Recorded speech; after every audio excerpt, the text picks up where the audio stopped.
कृष्णं कमलपत्राक्षं पुण्यश्रवणकीर्तनं वासुदेवं जगद्योनिं नौमि नारायणं हरिं।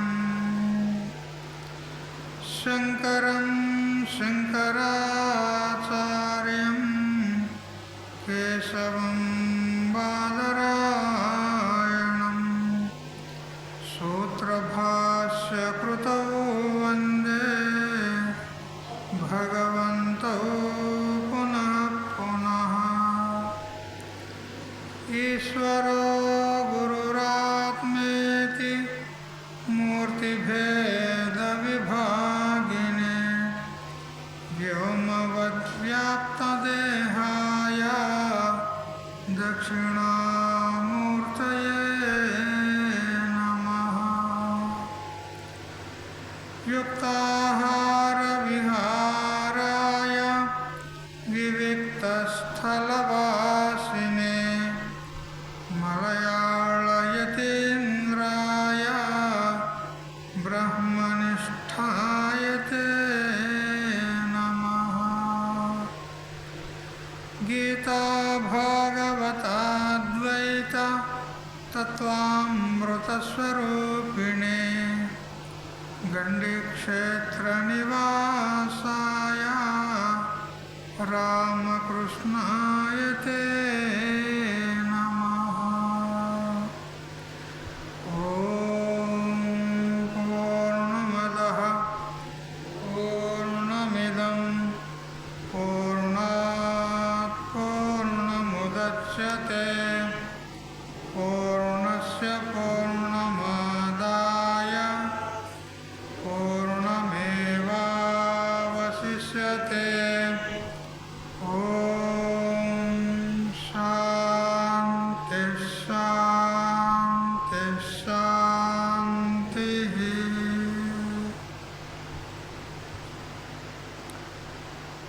స్వాంత పరికల్పిత బ్రహ్మాండాంతర్వర్తి సకల చరాచరములలో అసత్ జడ దుఃఖ మోహాత్మకమైనటువంటి సకల ఉపాధుల కంటే విలక్షణమై సత్ చిత్ ఆనంద రూపం చేత స్వయం ప్రకాశమానమై వెలుగొందుచున్నటువంటి ప్రత్యేక అభిన్న పరమాత్మకు సాష్టాంగ ప్రణామములు. ఆత్మీయులారా, శ్రీమద్ భగవద్గీత క్రమంగా మనము 3 అధ్యాయాల పర్యంతం తెలుసుకున్నాము. అర్జున విషాద యోగము, సాంఖ్యయోగము మరియు కర్మయోగము 3 అధ్యాయాలు తెలుసుకున్నాము. ఇప్పుడు 4వ అధ్యాయంలో ప్రవేశమవుదాము. ఈ అధ్యాయం పేరు జ్ఞానయోగము. యోగం అంటే మనం తెలుసుకుంటూ వస్తూ ఉన్నాం. యోగం అంటే సాధన. దేనికి సాధన? జ్ఞానమునకు సాధన జ్ఞానయోగం.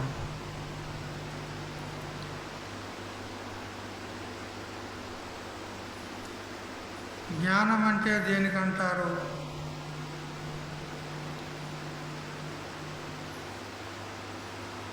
అభేద దర్శనం జ్ఞానం. జ్ఞానం అంటే దాని నిర్వచనం అభేద దర్శనం జ్ఞానం. జీవుడు మరియు పరమాత్మ ఇద్దరు ఒక్కటే అని ఈ విధంగా తెలుసుకొనుటే జ్ఞానం అంటారు. వేరువేరుగా తెలుసుకుంటే వివేకం అంటారు. ఒకటే అని తెలుసుకుంటే జ్ఞానం అంటారు.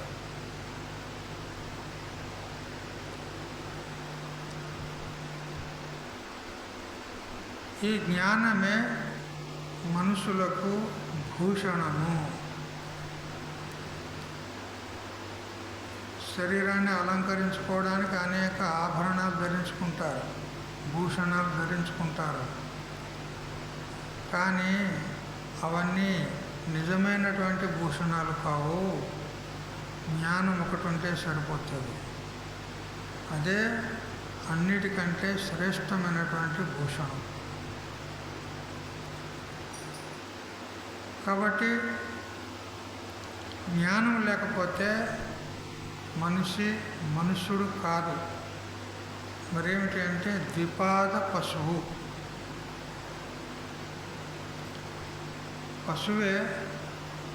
పశువుకు 4 కాళ్ళు ఉంటాయి, వీనికి 2 కాళ్ళు ఉన్నాయి. కానీ వీడు పశువే జ్ఞానం లేకపోతే. వీనికి ద్విపాద పశువు అంటే 2 కాళ్ళు ఉన్నటువంటి పశువు అనాలి. ఆహార నిద్ర భయమైథునంచ సామాన్యమే తత్ పశుభిర్నరాణాం జ్ఞానం నరాణామధికో విశేషో జ్ఞానేన హీనః పశుభిః సమానః. ఆహారము తీసుకొనుటలో పశువులకు మనకు ఏం తేడా లేదు. పశువులు వాటికి ఉచితమైన ఆహారం అవి తీసుకుంటున్నాయి, మనకు యోగ్యమైన ఆహారాన్ని మనం తీసుకుంటున్నాము. ఆహారం తీసుకోవడంలో సమానమే. అవి నిద్రపోతున్నాయి, మనము నిద్రపోతున్నాము. ఎవరైనా ఒక దుడ్డు కర్ర తీసుకొని పశువు పైకి పోయినట్లయితే అది భయపడి పారిపోతుంది. అదేవిధంగా మన పైకి కూడా ఎవరన్నా కర్ర తీసుకొని లేదా ఖడ్గం తీసుకొని వచ్చారనుకో, మనం ఏం చేస్తాం? మనం భయపడిపోతాం. అంటే భయంలో కూడా పశువుకు మనకు తేడా లేదు. మైథునము, సంతానం కంటున్నాయి అవి కూడా. మరి మనుషులు కూడా సంతానం కంటున్నారు. ఆ విషయంలో కూడా పశువులకు మనకు భేదం లేదు. మరి ఏమిటి భేదము పశువులకు మనకు అని అంటే జ్ఞానం. ఇదే విశేషం. ఒకవేళ జ్ఞానాన్ని పొందలేదనుకోండి, ఇక ఆ పశువులకు వీనికి తేడా లేదు, భేదం లేదు అని చెప్తున్నారు. ఒకసారి నైమిషారణ్యంలో సాధువులందరూ కలిసి సత్సంగం చేస్తూ దుర్లభం మానుషో దేహో అని ఈ విధంగా మనిషి యొక్క శరీరాన్ని, మనుష్య జన్మను స్తుతి చేస్తూ వాళ్ళు సత్సంగం చేస్తున్నారు.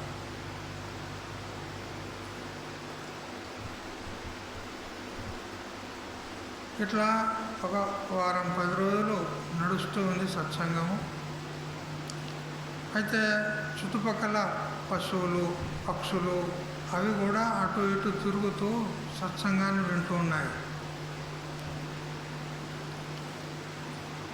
అప్పుడు ఆ పశుపక్షాదులకు బాగా కోపం వచ్చింది. ఏమని? మనుష్యుడే శ్రేష్టమని వీళ్ళు చెప్పుకుంటున్నారు, మనం ఎందుకు శ్రేష్ఠులం కాదు అని వాటికి కోపం వచ్చింది. అందుకని ఇప్పుడు మనం అందరము విప్లవం చెలరేగించాలి. మనందరము ఏం చేయాలి? విప్లవం తీయాలి. వాళ్ళే ఎట్లా శ్రేష్ఠులు, మనం ఎందుకు కాదు అని. అందులో ఒక నక్క జీతులు అంటారు కదా, ఒక నక్క ఆ పశుపక్షులందరినీ కూడా జమ చేసింది, కూడగొట్టింది.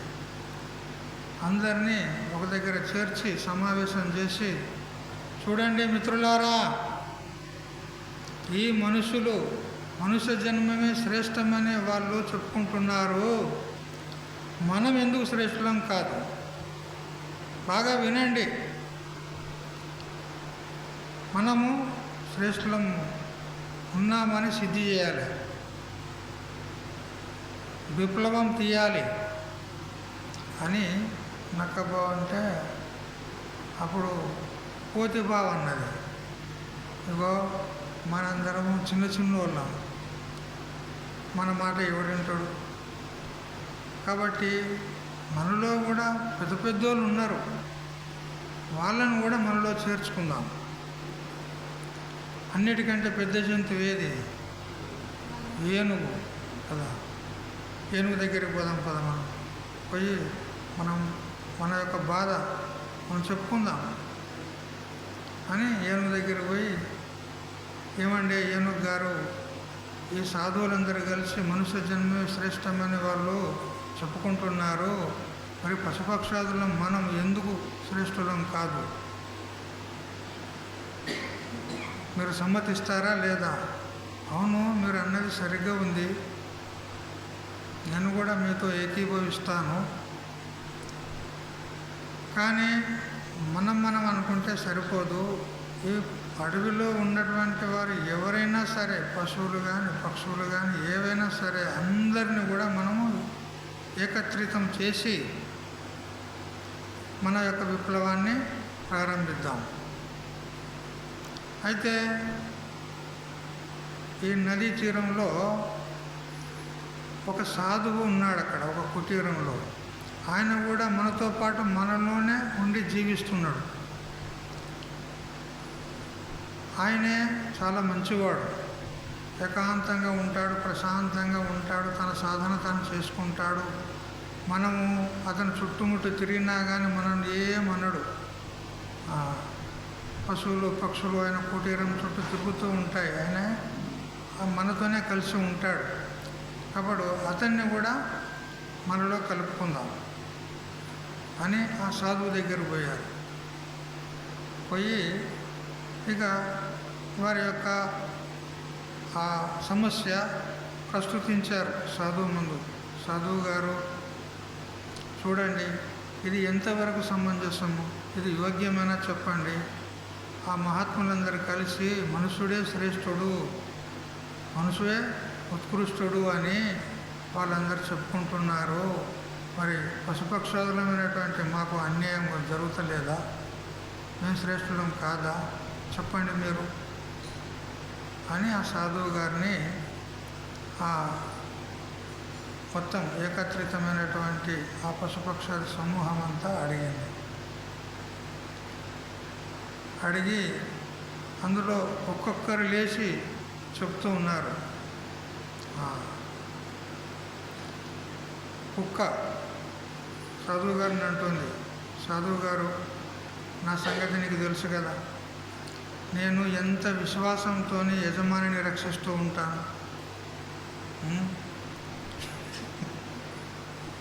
ఎంత విశ్వాసంతో యజమాని యొక్క తన పరిసరాలను, ఇల్లును నేను కాపాడుతాను. దొంగలు వాళ్ళు వీళ్ళు రాకుండా నేను కాపాడుతూ ఉంటాను. కానీ వాడు నాకు తిండి కూడా చక్కగా పెట్టాడు. మరి ఇది ఎంత అన్యాయం చెప్పండి.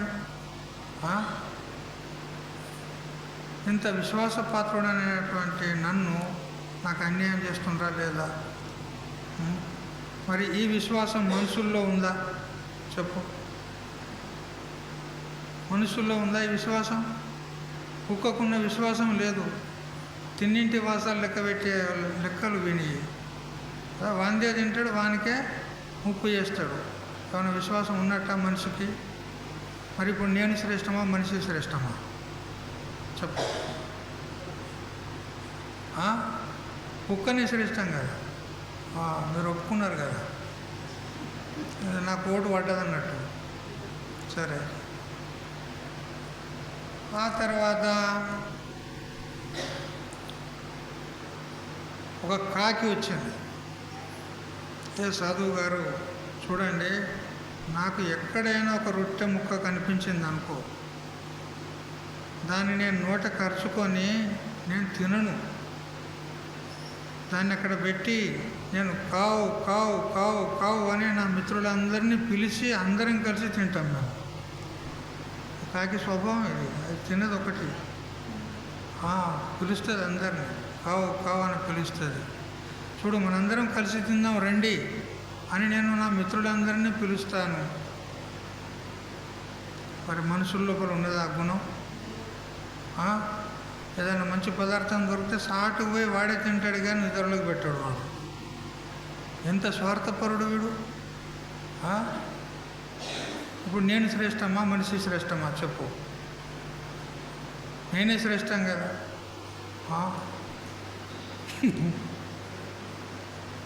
అట్లే ఒక చేప అన్నది సాధువు గారు చూడండి, నేను జలాశయంలో ఉండి నీటిని శుభ్రం చేస్తా. ఆ నీటిలో ఎంత కచర వేసినా కానీ నేను శుభ్రం చేసి నేను ఆ కచరనంతా తిని నీటిని శుభ్రం చేస్తా.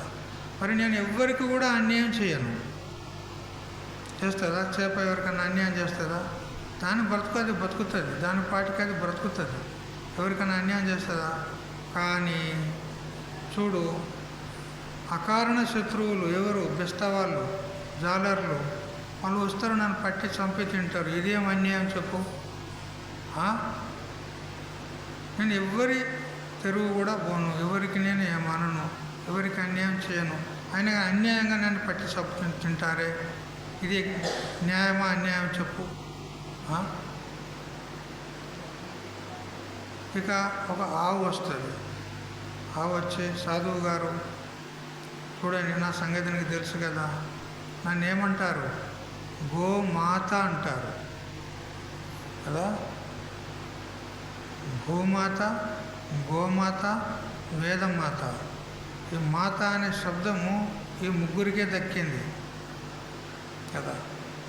అందులో గోమాత అని నన్ను మాత అని నన్ను రోజు పూజ చేస్తారు. కాళ్ళకు బొట్లు పెడతారు, నుదుట బొట్టు పెడతారు, పూలు పెడతారు, ఊదుబత్తి దింపుతారు, నా మెడకు పూలహారం వేస్తారు, పూజ చేస్తారు నాకు.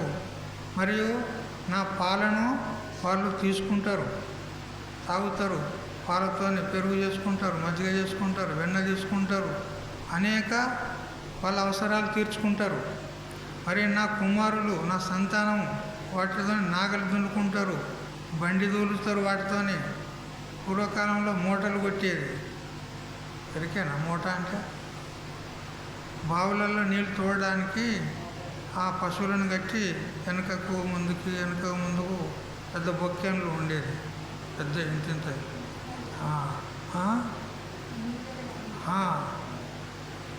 ఆ పని మేము కూడా చేసినాం. ఏమనుకుంటున్నాం మీరు? నాగలి దున్నినాము, మూట కొట్టినాము, అన్ని పనులు చేసినాం మేము. ఆవులను దోలినాము, అన్నీ తినాము. అట్లా అన్నీ చేసినామని ఇప్పుడు మీకు చెప్పగలుగుతున్నాం అన్నీ. ఆ అనుభవం లేకపోతే ఏం చెప్తాము కదా. కాబట్టి ఆ ఆవులను బండి దోలుతారు, కట్టి నాగలి కడతారు, దున్నుకుంటారు, ఎంత తిప్పలు పెడతారు, అంత పని చేయించుకుంటారు. మళ్ళీ దానికి మేత అయ్యారు చక్కగా. నా సంతానానికి పాలు పితుకుతారు, నా బిడ్డలకు కూడా మిగిల్చారు. దరిద్రులు, ఇంత లోపులు. నా లేక దూడలు ఉంటాయి కదా, వాటికి కూడా మిగిల్చారు అన్నీ. ఇంత అన్యాయమా స్వామీజీ? ఎంత లోపులు చూడు మనుషులు. మళ్ళా ఇక నేను మా జాతి లోపల పాలు ఇవ్వని, బక్క చిక్కినవి, పనికిరాయి ఉంటే ఏం చేస్తారు వాళ్ళు? అయ్యో కథలు కానా అమ్ముతారు, చూసారా? అక్కడ అమ్ముతారు. ఎంత అన్యాయం చూడు. వీళ్ళేమైనా మనుషులేనా? మాకంటే నీచులు కాదు వీళ్ళంతా.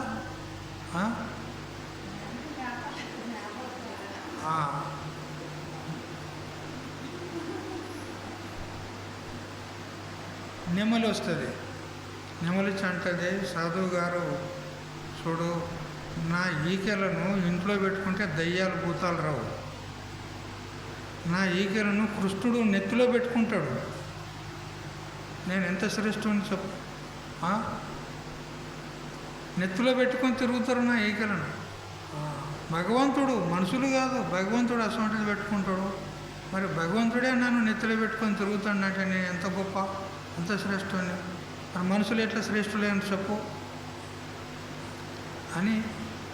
ఈ విధంగా ప్రతి ప్రాణి ఆ సాధువుతో మొరబెట్టుకుంటాడు, చెప్పు మేమెందుకు శ్రేష్ఠులం కాదు, మనుషుడే ఎట్లా శ్రేష్ఠుడు అని అంటే, అప్పుడు అవును బిడ్డ, మీరందరూ అన్నది సత్యం ఉన్నది, మీకున్నటువంటి గుణాలు మనుషుల్లో లేవు.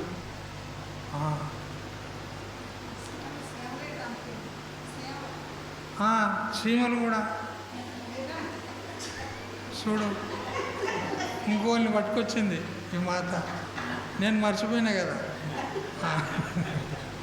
చీమలు అవి సంగ్రహ బుద్ధి వాటి లోపల కదా,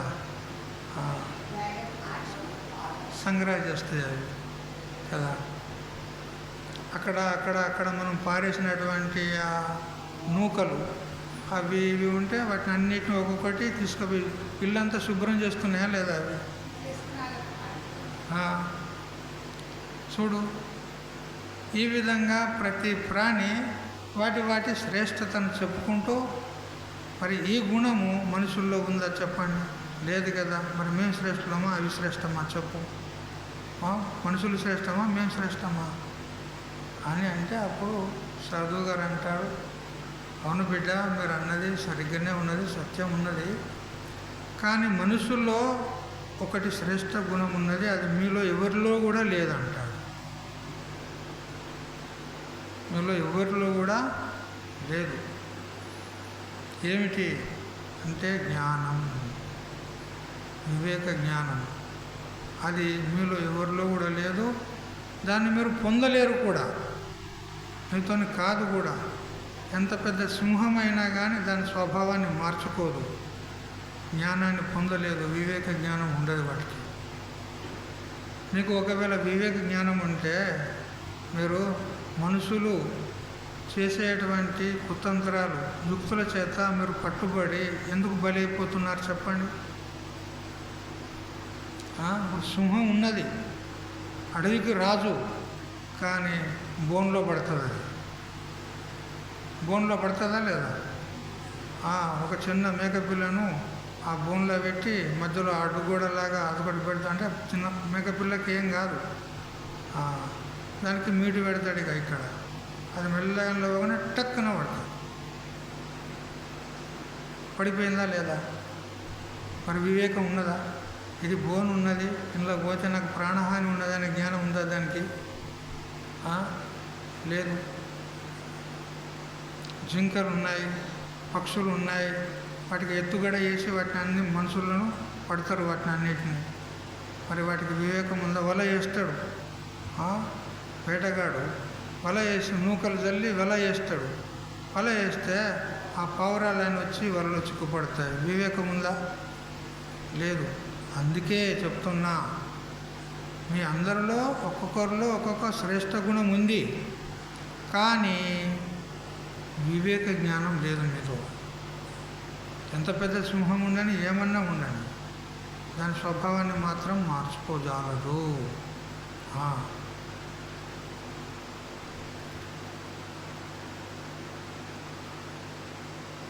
భినత్తు సింహ కరిరాజమస్తకం తనోతు వేగం పవనాతిరేకం కరోతు వాసం గిరిగహోరేషు తథాపి సింహ పశురేవ నాణ్యః. ఒక కవి అంటాడు, సింహము చాలా గొప్పది, మహాబలవంతమైంది. అంత పెద్ద ఆకారం కలిగినటువంటి ఏనుగును కూడా అది చంపుతుంది, అంత బలవంతమైంది. అయినా కానీ ఏం లాభం చెప్పు? కరిరాజ మస్తకం, ఏనుగు యొక్క మస్తకం మీద గండస్థలాన్ని చీల్చి అది ఏనుగును వేటాడుతుంది, చంపుతుంది. అది వాయువు కంటే కూడా వేగంగా పరిగెత్తగలదు. తనోతు వేగం పవనాతిరేకం. పవనం అంటే వాయువు, గాలి కంటే కూడా వేగంగా అది పరిగెత్తుతుంది. కరోతు వాసం గిరిగహ్వరేషు. కొండ గుహల్లో నివసిస్తుంది అది కదా. అయినా కానీ ఏం ప్రయోజనం?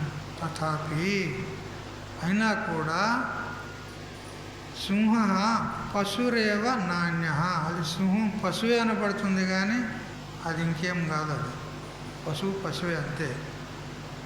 కాబట్టి మరి అందరికంటే శ్రేష్టమైనటువంటిది ప్రాణి ఎవరు అనంటే మనుష్యుడు. జ్ఞానీ నరాణమధికో విశేషో జ్ఞానేన హీన పశుభిః సమానః అని ఈ విధంగా సాధువు చెప్పేసరికి అవన్నీ ఆ పశుపక్షాదులన్నీ మళ్ళీ సాధువుని అడుగుతాయి, హే మహాత్మా, మరి ఒకవేళ ఆ మనుష్యుడు ఆ జ్ఞానాన్ని సంపాదించుకోకపోతే అంటాడు. సంపాదించుకోకపోతే మీకంటే హీనుడే అని చెప్పినాడు. మీకంటే కూడా హీనుడే, తుచ్చం. మీకన్నా ఇంత వివేకం ఉన్నది, కొన్ని సద్గుణాలున్నాయి మీలో, వానికి జ్ఞానం లేకపోతే మీకంటే కూడా తుచ్చమే అంటాడు. పశుభిః సమానః. అందుకని మరి లోకంలో అతి పవిత్రమైనటువంటి వస్తువు ఏది అని అంటే నహి జ్ఞానేన సదృశం పవిత్రమిహ విద్యతే. జ్ఞానంతో సమానమైనటువంటి పవిత్ర వస్తువు ఈ 3 లోకాల్లో ఎక్కడ కూడా లేదు. కాబట్టి జ్ఞానమే శ్రేష్టమైంది. అటువంటి జ్ఞానాన్ని పొందడానికి ఇప్పుడు మనకు జ్ఞాన యోగం, జ్ఞానానికి సాధనం అయినటువంటి ఈ అధ్యాయాన్ని మనము ప్రారంభించుకుంటున్నాం. జ్ఞానం వంటి పవిత్ర వస్తువు లేదు, అజ్ఞానం వంటి అపవిత్ర వస్తువు లేదు. చూసారా? అజ్ఞానమే అపవిత్ర వస్తువు, జ్ఞానమే పవిత్ర వస్తువు. కాబట్టి ఈ భగవద్గీతలో మనకు ఈ జ్ఞానాన్ని బోధించనున్నాడు శ్రీకృష్ణ పరమాత్మ. అభేద దర్శనం జ్ఞానం అని మనం చెప్పుకున్నాం. అంటే ఏమిటి? ఇప్పుడు అనేక విధాలైనటువంటి పశువులు, పక్షులు, మనుష్యులు, క్రిములు, కీటకాలు, దేవతలు, దానవులు, గరుడ, కిన్నర, యక్ష మొదలైనటువంటి అనేక ప్రాణులు ఉన్నాయి. అన్ని ప్రాణుల్లో ఒకటి అవ్యభిచరితమై అది వెలుగుతున్నది. ఏంటిది అని అంటే జ్ఞానం, చైతన్యం, అది ప్రకాశిస్తుంది అన్నిటిలో. ఏ విధంగా ఆరుబయట మనము అనేక కుండలు పెట్టి అందులో నీళ్లు పోసినట్లయితే సూర్యుడు అన్నిట్లో ప్రకాశిస్తాడా లేదా? అన్నిట్లో ప్రతిబింబిస్తాడా లేదా? మరి ఇప్పుడు అన్నిట్లో ఉన్నది అనేక మంది సూర్యులా, ఒకటేనా? ఒకటే సూర్యుడు. అదేవిధంగా సకల శరీరాల్లో కూడా ఉండి సకల శరీరాలకు అధిష్టానమై అన్ని శరీరాలను ప్రకాశిస్తూ ఉండేటువంటిది ఒకే ఒక చైతన్యం. ఇప్పుడు ఇదే అభేద దర్శనం. అన్నిటిలో ఉన్నది ఒకటే ఒకటి పరమాత్మ అని ఈ విధంగా తెలుసుకుంటే జ్ఞానం అంటారు. అఖండము ఏకరసమైనటువంటి ఏ పరబ్రహ్మ వస్తువు ఉన్నదో అదే ఆత్మదేవుడు, అదే పరమాత్మ, అదే నువ్వు. అందుకు అంతటా ఉన్నటువంటి చైతన్యము ఈ శరీరంలో ఉంది అని అంటే, అంతటా ఉన్నటువంటి పరమాత్మ ఇందులో ఉన్నదనంటే, మరి ఇందులో ఉన్నది ఎవరు? ఈశ్వర సర్వభూతానాం హృద్దేశే అర్జున తిష్టతి. భగవంతుడు స్వయంగా చెప్తాడు 18వ అధ్యాయంలో. సర్వభూతానం, సకల భూతాల యొక్క హృదయంలో ఉన్నది ఎవరు? ఈశ్వరుడు, పరమాత్మ. ఎక్కడో వెతకనక్కర్లేదండి పరమాత్మను. మనకు తెలియక భ్రాంతి చేత ఎక్కడెక్కడో పోతున్నాం. ఆ కస్తూరి మృగం అంట, కస్తూరి మృగం ఉంటుందంట ఒకటి. అది సుగంధం వాసన వస్తూ ఉంటే అది అక్కడ ఇక్కడ చూస్తూ అక్కడ ఉందేమో అని ఆ సుగంధం కోసము అది తిరుగుతూ ఉంటుందంట. ఎంత తిరిగినా దానికి ఆ సుగంధ ద్రవ్యం ఏమిటో, అది ఎక్కడుందో దానికి దొరకదు. తిరిగి తిరిగి తిరిగి తిరిగి అలసట చెంది ఓ చెట్టు నీడకు వచ్చి తన తల మెడలు పొట్ట వైపుకు మలుచుకొని పండుకుంటుందంట. ఆ సుగంధము తన బొడ్డులో నుంచే వస్తుంది, తన బొడ్డు లోపల నుంచే వస్తుంది. కస్తూరి మృగం అంటారు, తన బొడ్డులోనే ఉంటుంది. ఎక్కడుంది ఇప్పుడు సుగంధం? తనలోనే ఉంది, అక్కడ బయట లేదు. అట్లా పరమాత్మ ఎక్కడో లేడు, మీ అందే ఉంది, మీరే స్వయంగా ఉన్నారు. మీ అందే అంటే ఇంకా వాళ్ళు అక్కడ శబ్దం తక్కువ పడుతుంది. మీరే స్వయంగా పరమాత్మ ఉన్నారు. ఈ విధంగా తెలుసుకుంటే జ్ఞానం అంటారు.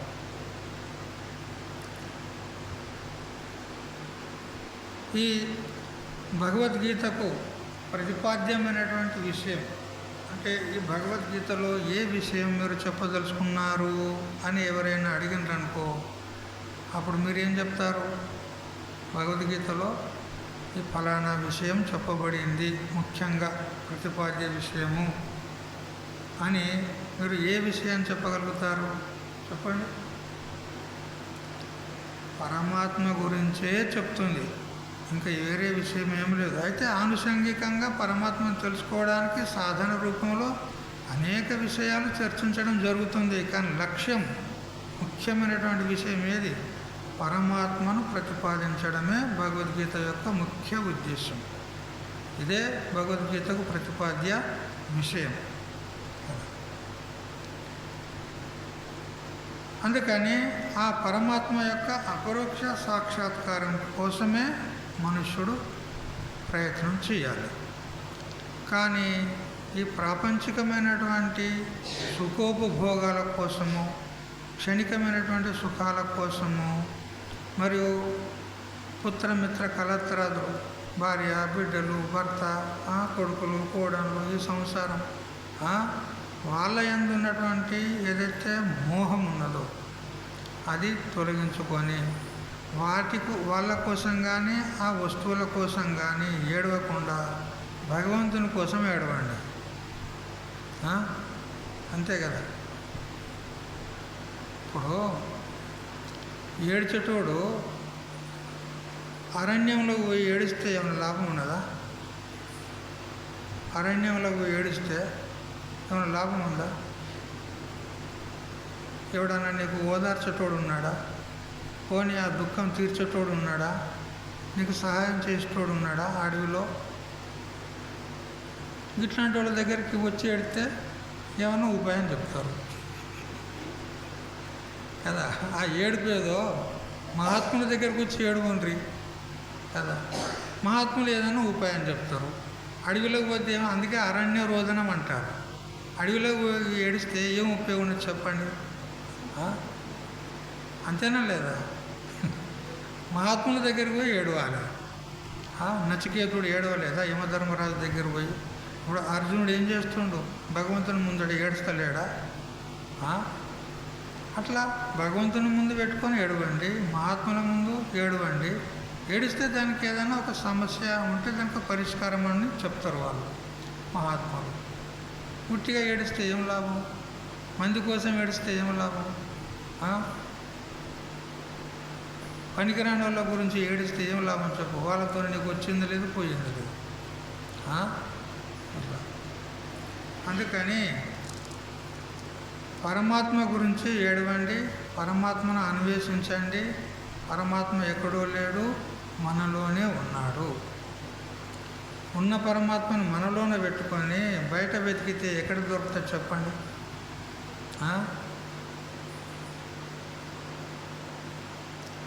ఒక మహాత్ముడే అద్దాలు కళ్ళజోడు పెట్టుకున్నాడు. కళ్ళజోడు పెట్టుకున్నది గుర్తులేదు అతనికి.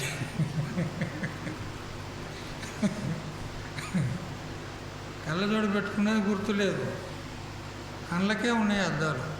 వెతుకుతూ ఉన్నాడు టార్చ్ లైట్తోని. ఎక్కడ దొరకాలి అవి? వెతుకుతూ ఉంటే అట్లాంటి శిష్యుడు వచ్చాడు. స్వామీజీ ఏం వెతుకుతున్నారు, మాకు చెప్పుండ్రు కదా, మేము వెతికిస్తాము అని అంటే, కళ్ళజోడు పోయిందిరా, అది ఎక్కడున్నా దొరకలేదు అంటున్నాడు. స్వామీజీ మీ కళ్ళకే ఉన్నాయి ఆ కళ్ళజోడు అని ఆయన అంటాడు. ఓరి ఓరి ఓరి ఓరి ఓరి కళ్ళకే ఉన్నాయా, అరే నేను మర్చిపోయినరా అని అంటాడు. చూసారా, ఉన్న చోటనే ఉన్నాయా లేదా, మనం వెతుకుతుండే ఎక్కడ, అట్లా చూసారా. మన పనికి అంతే, మన స్వరూపం ఎక్కడో లేదు, పరమాత్మ ఎక్కడో లేదు, ఇక్కడే ఉన్నాడు, మనలోనే ఉన్నాడు, మనమే స్వయంగా. అయినా కానీ కేదార్నాథ్ పోతాం, బద్రీనాథ్ పోతాం, యమునోత్రి, గంగోత్రి, అమర్నాథ్ కదా, ఇంకా పైసలు బాగున్న వాళ్ళైతే అక్కడ కైలాస్ ఏమో ఏది మానస్ సరోవర్ కైలాస యాత్ర చైనా పోతారు, పైసలున్నాయి పోతారు. ఏం దొరుకుతుంది వాళ్ళకు, కహా భీ జావో పానీ और पत्थर और कुछ भी नहीं है. అంతేనా మాతాజీ, कहाँ भी जाओ पानी और पत्थर, पानी में डूबना, पत्थर को नमन करना, बस इतना है. ఎక్కడ పోయినా కానీ ఇంత జలాశయము నదో సరస్సు ఉంటుంది, అలా డుబ్బుకున్న మునిగేది, అడిగి పోయేది, ఆ రాయికి మొక్కేది. ఇంకంతేగాని ఇంక మీకేం దొరుకుతుంది చెప్పకపోతే, ఏమీ దొరకదు. ఇక్కడ ఉన్న చోటనే ఉండి ఇక్కడే వెతకండి. ఒక ముసలివారు కూర్చుంటే ఆమె ఏం చేసిందంటే,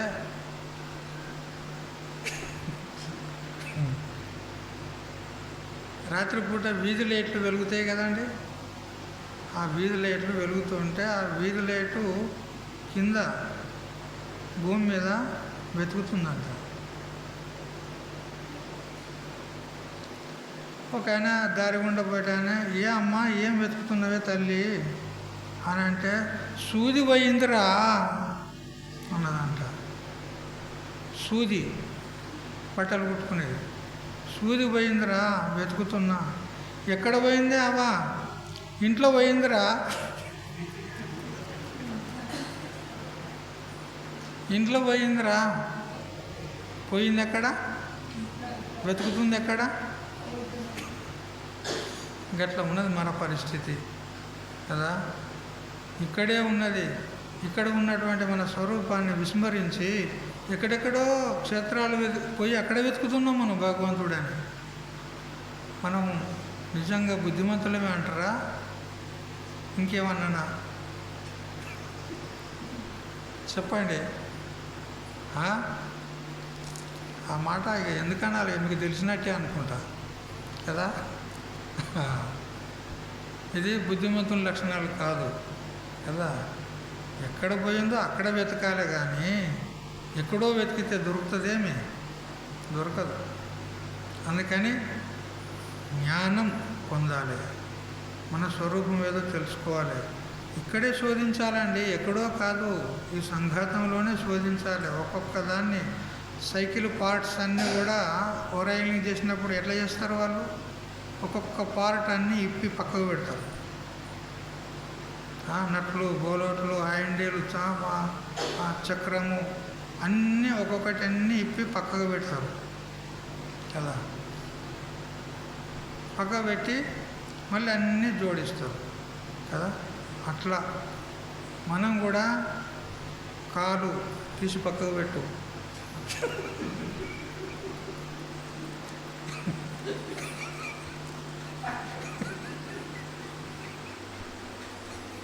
చెయ్యి తీసి పక్కకు పెట్టు, కన్ను తీసి పక్కకు పెట్టు కదా. చేస్తారు అంత పని, చెయ్యమన్నా చేయరు. కానీ తాత్పర్యం ఏంది, ఇది నేను కాదు అంటే అయిపోయి, ఇది తీసినట్టే, పక్కకు పెట్టినట్టే. ఇది నేను కాదు, చెయ్యి నేను కాదు, కారు నేను కాదు, కన్ను నేను కాదు, చెవి నేను కాదు. మరి ఎవరు వీరంతా అంటే, ఇది పంచభూతాల యొక్క కార్యం. అది ఇది నేను కాదు, నాది కాదు అని ఈ విధంగా ఒక్కొక్కటి నా ఇతి నా ఇతి అంటే ఇది కాదు, ఇది కాదు అంటే ఇది నేను కాదు, ఇది నేను కాదు అని ఈ విధంగా ఒక్కొక్క పార్ట్ను వివేచన చేసి దాన్ని వేరు చేసి చూస్తే ఇప్పుడు చూడండి, ఇది నేను కాదు, ఇది నేను కాదు, ఇది నేను కాదు అన్నిటినీ బాధ చేసిన తర్వాత ఏ నేను అనే ఉన్నది కదా, ఆ నేనును బాధ చేయగలవా? నేనును తీసేయగలవా? చెప్పు. అన్నిటినీ తీసేస్తావు, ఈ నేనుని తీసేయగలవా? అదే నువ్వు. కాబట్టి మన స్వరూపాన్ని మనము శోధన చేసి తెలుసుకోవాలి. ఈ సంఘాతంలోనే వెతకాలి, ఎక్కడో వెతకనక్కర్లేదు.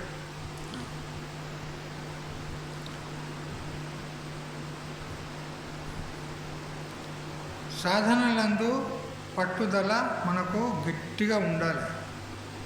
లూజు పట్టుకోవద్దు. చేస్తవాతి పోతేవాతి అని ఈ విధంగా మనము డీలా నైకరణ లూజుగా వదలొద్దు, వదులుగా పట్టుకోవద్దు. సాధన చేస్తే గట్టిగా పట్టాలి. ఎంతవరకు పట్టుకోవాలి అంటే సత్య దగ్గర పట్టుకోవాలి. ఎవరు సత్య దగ్గర చెప్పండి? నువ్వు సత్య దగ్గరనా? సత్య దగ్గర పట్టుకున్నా కానీ మరి ఆత్మజ్ఞానం కలగకపోతే ఎట్లా కావాలి? అంటే ఒక్క జన్మ కానీ 2 జన్మలు కానీ ఎన్ని జన్మలున్నా కానీ సత్య దగ్గర పట్టుకోవాలి. ఏం సత్య దగ్గర అంటే అజ్ఞానం సత్య అంత దగ్గర పట్టుకోవాలి. అజ్ఞానం పట్టుకొని పీడిస్తుంది కదా మనల్ని. అజ్ఞానం అంటే నేను ఎవరినో నాకు తెలియదు, ఇదే అజ్ఞానము. తెలువనితనమే అజ్ఞానం. అజ్ఞానం అంటే అదొక పదార్థము, అది ఎక్కడో ఉంటుంది అని అనుకోకండి. నాకేమీ తెలియదు, ఆత్మ అంటే తెలియదు, పరమాత్మ అంటే తెలియదు అని మనం అంటున్నామా లేదా? ఆ తెలియనితనమే అజ్ఞానం. అది పట్టి పీడిస్తుంది మనది. అది సత్యంత వరకు గట్టిగా పట్టుకోవాలి. ఒక తండ్రి ఒక కొడుకు ఇద్దరు ఆ పొలం గట్టు మీద నడుచుకుంటూ వెళ్తూ ఉన్నారు. కొడుకు ముందు పోతున్నాడు, తండ్రి వెనుక వస్తున్నాడు. పోగా అకస్మాత్తుగా ఒక పాము పుస్సుమని ఆ గడ్డి లోపల నుంచి లేచింది. అప్పుడు ఆ కొడుకు ముందు పోతున్నాడు, వానికేం తోయలే. ఇప్పుడు ఇప్పుడు ఆ పొలం గట్టు ఇటు పొలమే ఉంది, ఇటు పొలమే ఉంది, ఇటు నీళ్ళే ఉన్నాయి, ఇటు నీళ్ళు వరిచేనులు ఉంటాయి కదా. వరిచేనులు మధ్యలో అదేమంటారు, గట్టి అంటారా? ఇటు పడదామంటే అటు బురద ఉన్నది, పొలం ఉన్నది. ఇటు పడదామంటే ఇటు బురద ఉన్నది, పొలం ఉన్నది. ఎటు పోవాలి? ముంగడి పోదామంటే పాము, వెనక పోదామంటే అయ్య వస్తుండే వెనక తండ్రి. ఎటు వానికి తోయక టక్కున ఆ పాము తల పట్టుకున్నాడు, పడగ పట్టుకున్నాడు గట్టిగా పట్టుకొని ఇక వాడికి భయం అవుతుంది. పట్టనైతే పట్టిండు, ఎటు తోయాక పట్టిండు, గట్టిగా పట్టిండు కానీ భయం అవుతుంది. నైనా పాము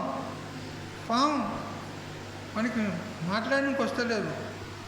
అప్పుడు తండ్రి చూసినారు, అరే విడువకు, గట్టిగా పట్టు. ఎంతసేపు పట్టుకోవాలి నాయన? సత్య దగ్గర పట్టుకో, గట్టిగా నొక్కి పట్టు, గొంతు నొక్కు, గట్టిగా పట్టు. నులిమేయి దాన్ని గొంతును మొత్తం.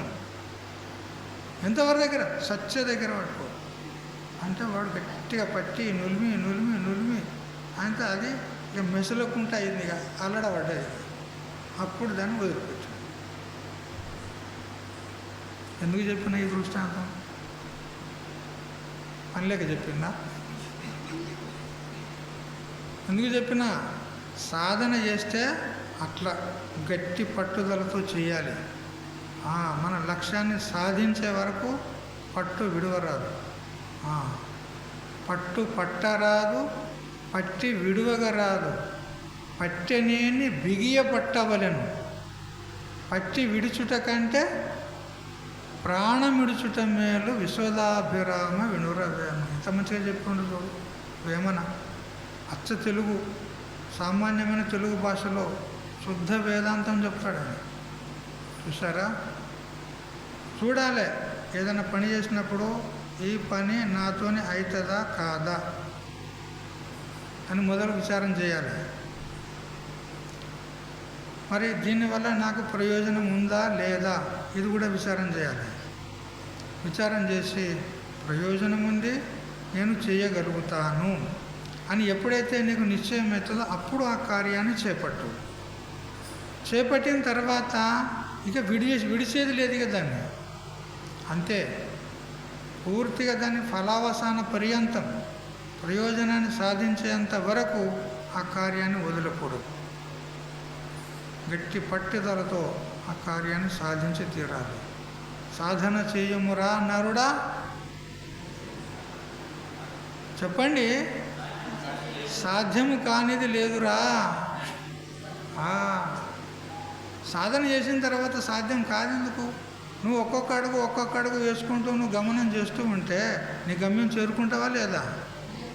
నువ్వు అక్కడనే నిలబడితే అక్కడనే ఉంటావు, గమ్యాన్ని చేరుకోలేవు. అందుకని సాగిపోవాలి, అంతే. సాగిపోరా నీ గమ్యం చేరుకోరా. ఎవరు విన్నట్టున్నది పాట, ఎరికేనా? చూడు, అట్లా సాగిపోవాలి, మన గమ్యాన్ని చేరుకోవాలి. మన గమ్యం ఏది? మన స్వరూపాన్ని మనం తెలుసుకోవడమే మన గమ్యం, అంతే. అంతవరకు దగ్గర ఆగేది లేదు, నిలబడేది లేదు, నిట్టూర్పులు తీసేది లేదు. పోతూనే ఉండాలి. ఎక్కడ పోవాలి స్వామి? అరణ్యంలో పోవాలన్నా? మహాత్ముల దగ్గరికి పోయి సత్సంగం చేయండి, విచారం చేయండి, ఆత్మవిచారణ చేయండి. విచారణ దాన్ని ఆపకూడదు. ఎందుకంటే విచారా జాయతే జ్ఞానం. విచారం చేస్తే మనకు జ్ఞానం కలుగుతుంది. జ్ఞానాదేవతు కైవల్యం, జ్ఞానం చేత మోక్షం కలుగుతుంది. అందుకని జ్ఞానాన్ని ఆర్జించే కోసము మనం ప్రయత్నం చేయాలి, కానీ లౌకికమైనటువంటి సంపదల కోసము, లౌకికమైనటువంటి ప్రాపంచికమైనటువంటి విషయ భోగాల కోసం మనం ప్రయత్నం చేయరాదు. నువ్వు ఎంత ప్రయత్నం చేసినా నీ చేతికి వచ్చేది ఏమీ లేదు, ఉట్టిదే. ప్రపంచంలో నువ్వు ఎంత ప్రయత్నం చేసినా నీ చేతికి చిక్కేది ఏమీ లేదు, నీ వెంట వచ్చేది ఏమీ లేదు, నీకు దక్కేది ఏమీ లేదు. అంత వృథా చేస్తా, పనికిరాని చేస్తా. కాబట్టి సర్వధర్మాన్ పరిత్యజ్య మామేకం శరణం వ్రజ అని భగవంతుడు చెప్పాడు. అన్ని ధర్మాలను వదులుకో, నన్నొక్కనే శరణు పొందు. అన్నిటిని వదులుకొని నేను నీ దగ్గరికి వస్తే ఏమిస్తావు నాకు అంటే, అహం త్వా సర్వపాపేభ్యో మోక్షయిష్యామి మా శుచ. నిన్ను సకల పాపముల నుండి కూడా విడిపించి నీకు మోక్షాన్ని ఇస్తాను అన్నాడు. అంతకంటే గొప్ప ప్రయోజనం ఏం కావాలి నీకు చెప్పండి? మోక్షం కంటే గొప్ప ప్రయోజనం ఏముంది చెప్పండి? ఏమీ లేదు. నువ్వు స్వర్గం పోయినా మళ్ళీ రావాలి, బ్రహ్మలోకం పోయినా మళ్ళీ రావాలి, మళ్ళీ జన్మకు రావాల్సిందే. క్షీణే పుణ్యమర్త్యలోకం విశాంతి. కానీ జ్ఞానాన్ని ఆర్జించి మోక్షాన్ని పొందినట్లయితే మళ్ళీ జన్మకు రావాల్సిన అవసరం లేదు. సర్వతా ముక్త ఏవ సహ నస పునరావర్తతే. మళ్ళీ అతనికి జన్మకు రావడం అంటూ ఉండదు. అది అందుకని మరి జ్ఞానం చాలా శ్రేష్టమైంది అని అంటూ మనకు ఈ అధ్యాయం చెప్తుంది. జ్ఞానయోగం ఇదంతా ఉపోద్ఘాతం, ఇంకా మొదలు పెట్టలే, జ్ఞానయోగం మొదలు పెట్టలే మనం. కాబట్టి ఇది చాలా శ్రేష్టమైనటువంటి ప్రకరణము. ఇందులో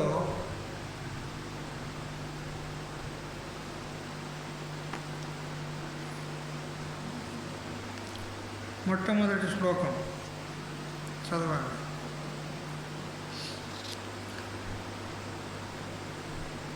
ఇమం వివస్వతే యోగం ప్రోక్తవానహమవ్యయం వివస్వాన్మనవే ప్రాహ మనురిక్ష్వాకవే బ్రవీత్. భగవంతుడు అంటున్నాడు, ఈ జ్ఞానము, ఈ జ్ఞాన బోధ ఏదైతే ఉందో, అయ్యా అర్జున, నేను ఇప్పుడే నీకు ప్రప్రథమంగా బోధించడం లేదు. నేను పూర్వమే అనేక మందికి బోధిస్తూ వస్తూనే ఉన్నాను. బోధించగా మధ్యలో కొంతకాలానికి అది మళ్ళీ క్షీణమవుతుంది. క్షీణమవుతున్నప్పుడు మరొకరికి బోధించడం జరిగింది. మళ్ళీ దాన్ని పునరుద్ధరణ చేయడం జరుగుతుంది. ఈ విధంగా చెప్తూ వస్తున్నాను.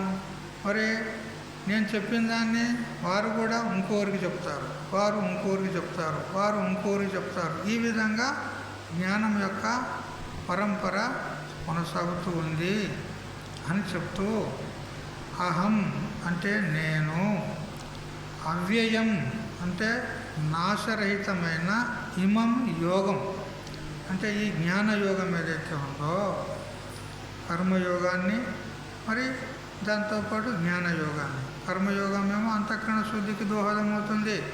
అంతఃకరణ శుద్ధి కలిగిన తర్వాత అతడు జ్ఞానానికి అధికారి అవుతాడు, జ్ఞాననిష్ట యోగ్యతను పొందుతాడు, ఆ తర్వాత జ్ఞానాన్ని పొందుతాడు. ఈ ప్రకారంగా నేను మొట్టమొదలు వివస్వతే అంటే సూర్యునికి బోధించాను అంటాడు. ప్రోక్తవాన్ అంటే జ్ఞానాన్ని సూర్యునికి మొదలు చెప్పినాను. ఆ సూర్యుడు మనవే ప్రాహ మను మహారాజుకు బోధించున్నాడు. ఆ మనువు ఇక్ష్వాకవే అబ్రవీత్ ఇక్ష్వాకు మహారాజుకు చెప్పినాడు.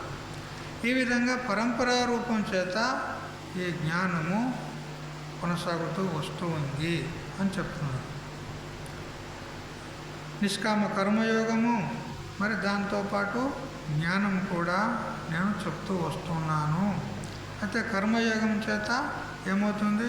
ఆత్మశుద్ధి అంటే అంతఃకరణ శుద్ధి కలుగుతుంది. అప్పుడు శుద్ధాంతఃకరణంలో జ్ఞానం కలుగుతుంది. జ్ఞానం చేత మోక్షం ప్రాప్తమవుతుంది.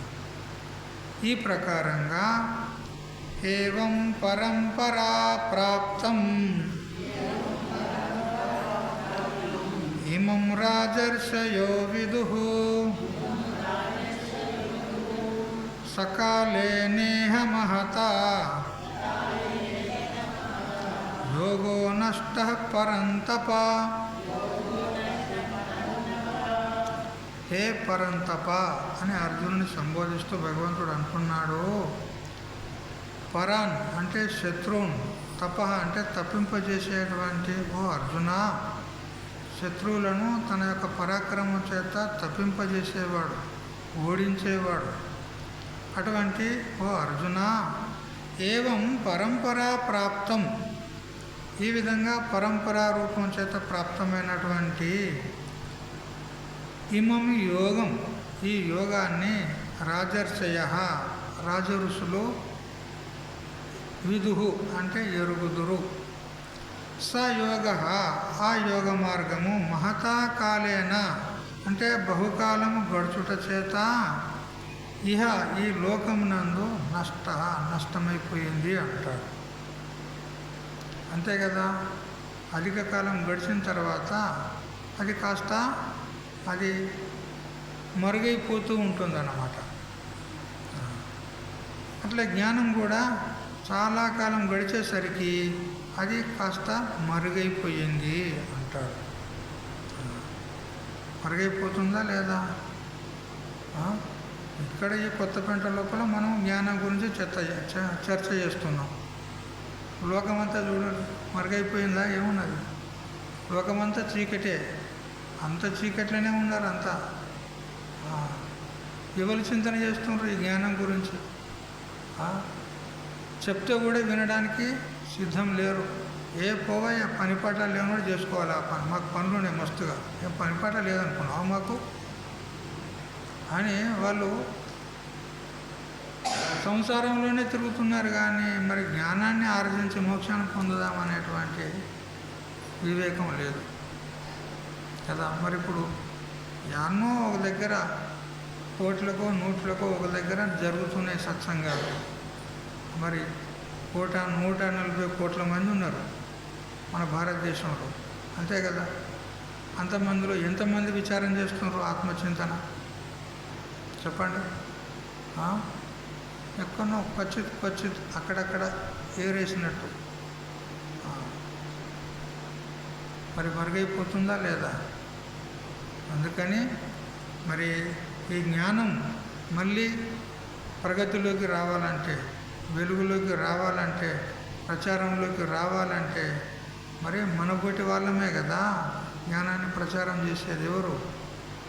ఒకరికొకరము పరస్పరం భావయంత కదా. మాకు ఏదో తోచిన కాడికి మీకు చెప్తున్నాం, మీకు తోచిన కాడికి మీరు ఇంకోరు చెప్పండి, వారు ఇంకోరు చెప్తారు కదా. ఈ విధంగా జ్ఞానాన్ని ప్రచారం చేయాలి కదా. చెడు వార్తలు అయితే ఒక క్షణం లోపల మొత్తం వైరల్ అయిపోతుంది. చెడు వార్తలు అయితే మరి ఇంతగా మొత్తుకుంటున్నాం మనం, యూట్యూబ్లో కూడా పెడుతున్నాం. ఎంతమంది వింటారు? వ్యూవర్స్ అని ఉంటుంది కింద, ఎంతమంది చూసినారు, ఎంతమంది విన్నారు అంటే 10, 15 140 కోట్ల మందిలా చూడు. చెడు వార్త అయితే ఒక్కటే నిమిషం చాలండి, యూట్యూబ్లో పడ్డదంటే అయిపోయి క్షణం లోపల మొత్తం ప్రచారం అయిపోతుంది. అంటే ప్రజలందరూ దేనికి ప్రాధాన్యత ఇస్తున్నారు? ప్రపంచానికి, కానీ పరమార్థానికి కాదు. చూస్తారా? మరి అది శ్రేష్టమా ఇది శ్రేష్టమా? పరమార్థమే శ్రేష్టము. చెడు దానికి ఎక్కువ విలువ ఇస్తున్నారు, విలువైన దానికి ప్రాధాన్యత ఇస్తలేరు. చూసారా? అయినా పర్వాలేదు. ఇప్పుడు రత్నాల వ్యాపారి ఉంటాడు, రత్నాలు పెట్టుకొని అమ్ముకుంటాడు. రోజుకి ఎంతమంది గిరాకీ వస్తారు వానికి? గ్రాహక 6 నెలలకో 3 నెలలకో ఏ ఒక్కడో వస్తాడు.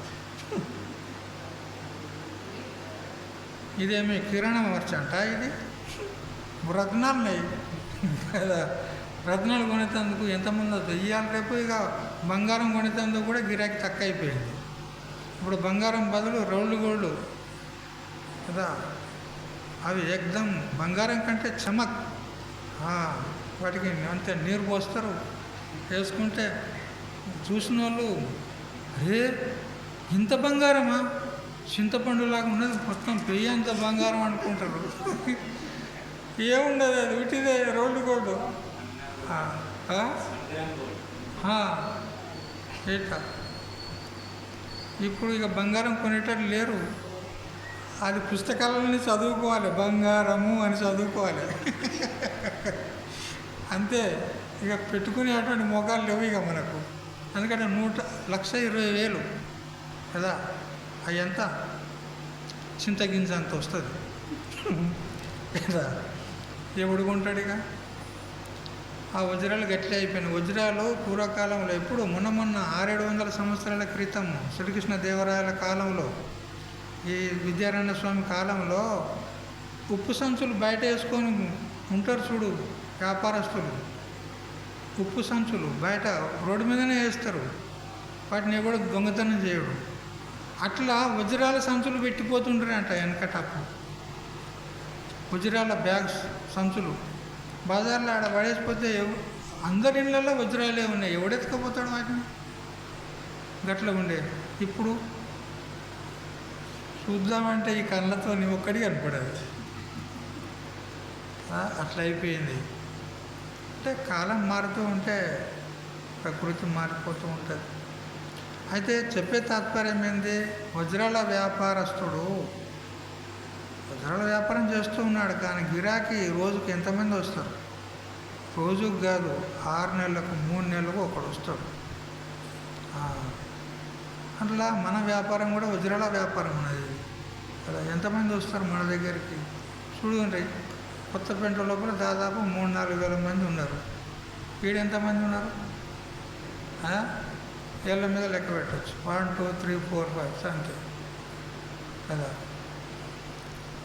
సరే పర్వాలేదు, అయినా కానీ ఒక్కడు ఉద్ధరించబడినా కానీ వాడు దేశాన్ని ఉద్ధరిస్తాడు కదా. వివేకానందుడు ఒక్కడే రామకృష్ణ పరమహంస దగ్గర అధ్యయనం చేసి ఏం చేశాడు, మొత్తం ప్రపంచాన్ని ఉర్రుతొలించాడు.